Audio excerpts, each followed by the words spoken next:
Hotlanta has got a hot new defensive coordinator. All right, I don't mean like he's an attractive defensive coordinator. That came out really weird. Sometimes you just start in a video and then you're like, why did I say that? That makes no sense. Hey, if you are new to this channel, we are Lions fans. We don't hide that, but we love the NFL, and we love teams that are kind of ignored by the national media. And so it just turns out that we cover most of the NFC South on this. We may as well make this an NFC South channel, but we love talking about the Atlanta Falcons.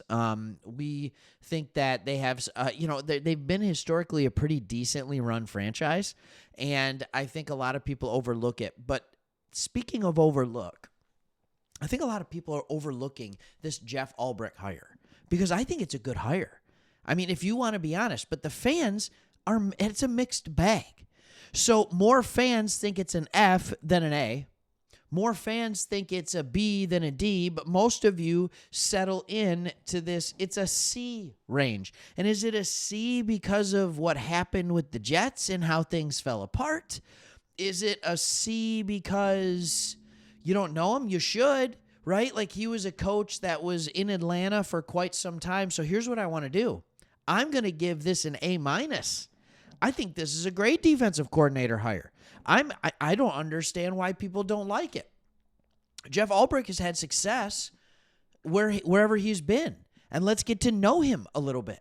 Jeff Ulbrich was a guy who played most of his college football at Hawaii, but then played for the San Francisco 49ers from 2000 to 2009. He was there.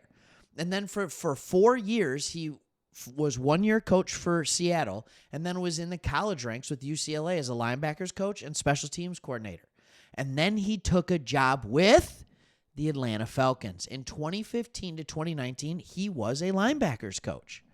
He was the assistant head coach in 2020, so he's a guy who absolutely showed promise along with being the linebackers coach. And then he was an interim defensive coordinator for a season for your team.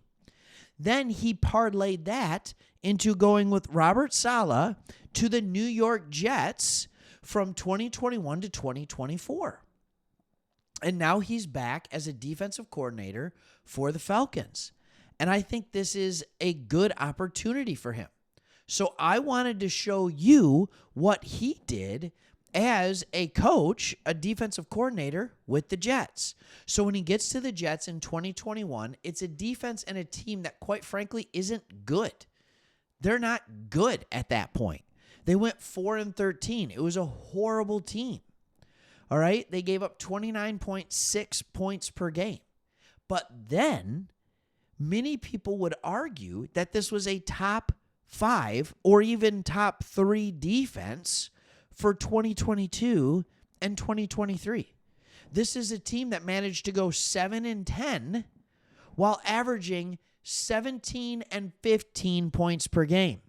This is a defense that only gave up 18.6 points per game in 2022. This is a defense that only gave up 20.9 points per game in 2023.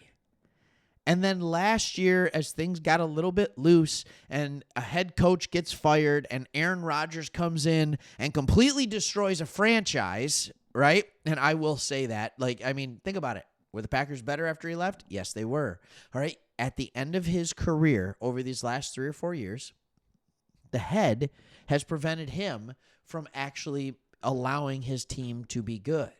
So Ulbrich was successful with the Jets.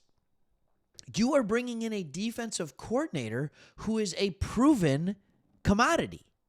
You are bringing in a defensive coordinator who has 4.5 years of play calling experience. You are bringing in a defensive coordinator that has had success being a defensive coordinator under a head coach who is a defensive-minded head coach. All of this should seem familiar, right? And so I understand what's going on. So what you do on the defensive side of the ball is you bring in this experience.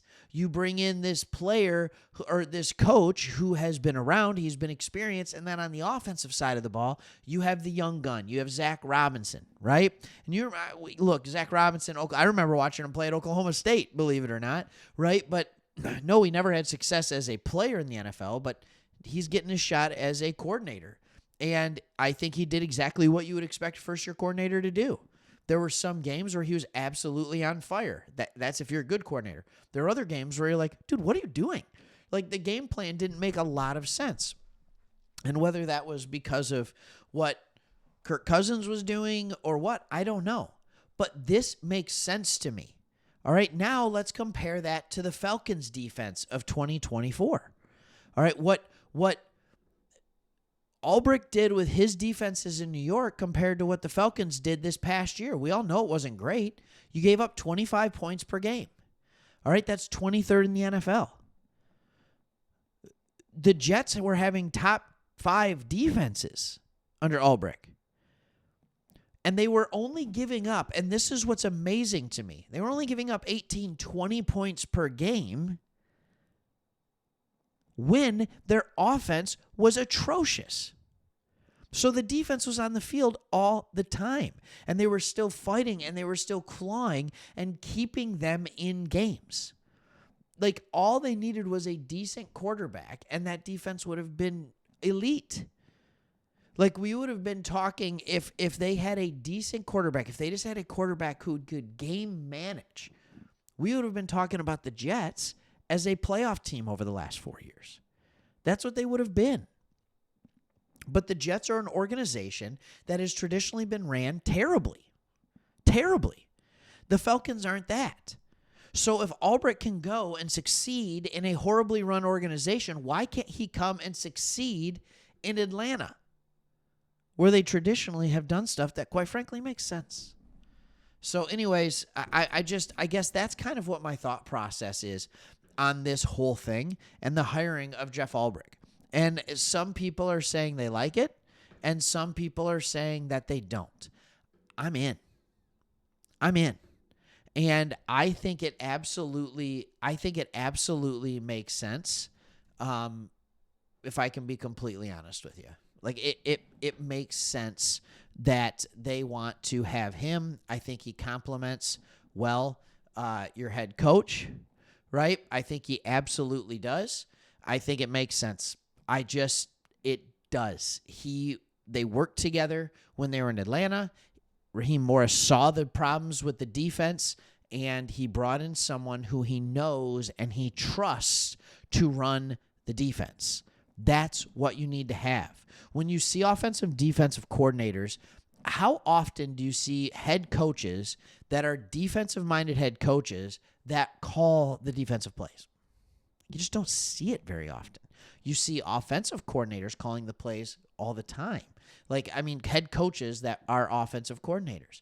But you don't see defensive-minded coaches calling the plays. So you need to bring someone in who you can work with, that you can help game plan, but you trust them to execute on game day. Ulbrich has that ability. All right, thanks for watching. See you on the next one.